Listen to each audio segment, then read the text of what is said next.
Once you've committed to paying off debt, you don't really need a lecture. You don't need the fluff. You just need some practical tips that work to get you through the process. So today I'm going to share a handful of proven hacks that you can put to use immediately. Plus, at the end, I'm going to share where you can find out more about this and what to do. So make sure to like, subscribe, and share this episode with a friend.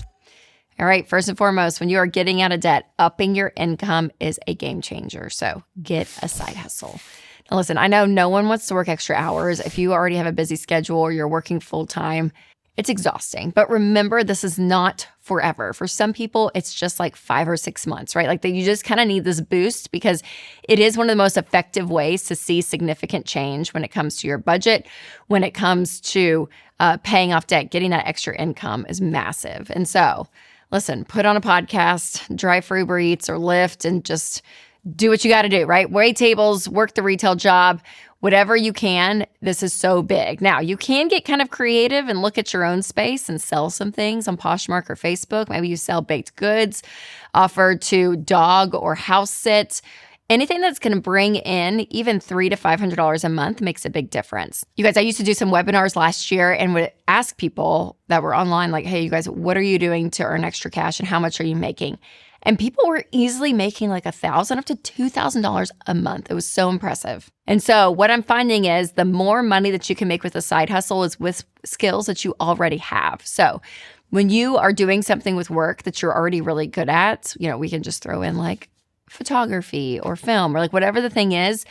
And if you're really good at that, making that a side hustle, you're actually going to see more money because, you may be a 1099 for a bit, but gosh, doing that extra side work is going to make you so much money. So to find the best side hustle that matches your skills, time, and capacity, take the Ramsey Side Hustle Quiz by going to ramseysolutions.com/side hustle and check it out. All right, number 2 is to cut unnecessary expenses.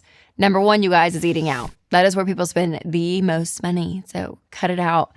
Eat cereal, peanut butter, and jellies for a season if you have to. Whatever you can to save on food, you're going to see a significant increase in your money.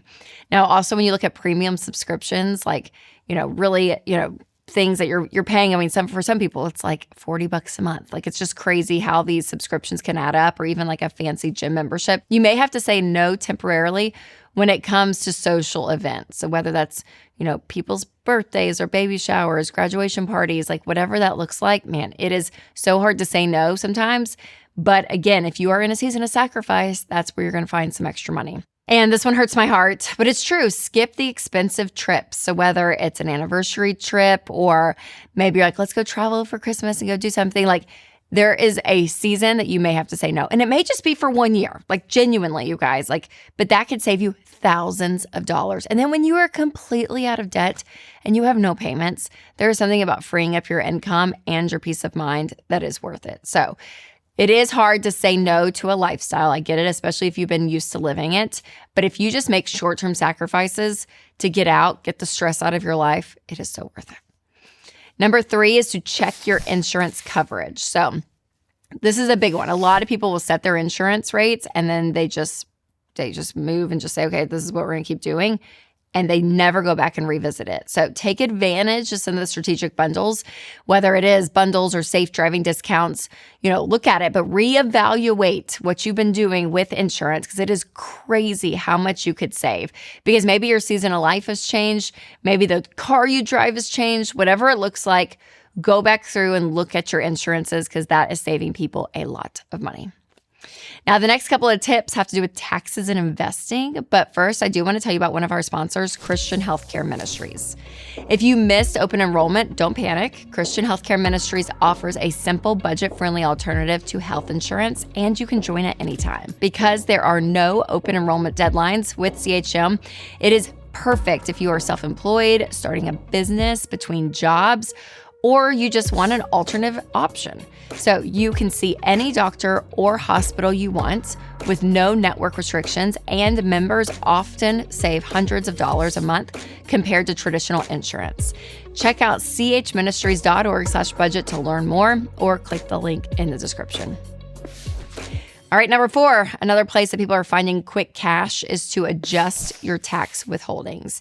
So if you have been getting a substantial tax refund every spring, then you want to adjust your percentages that your employer is withholding, because that means you are paying more in taxes than you should. And when you go and actually adjust this, you could find $200, $300 every single month back in your paycheck.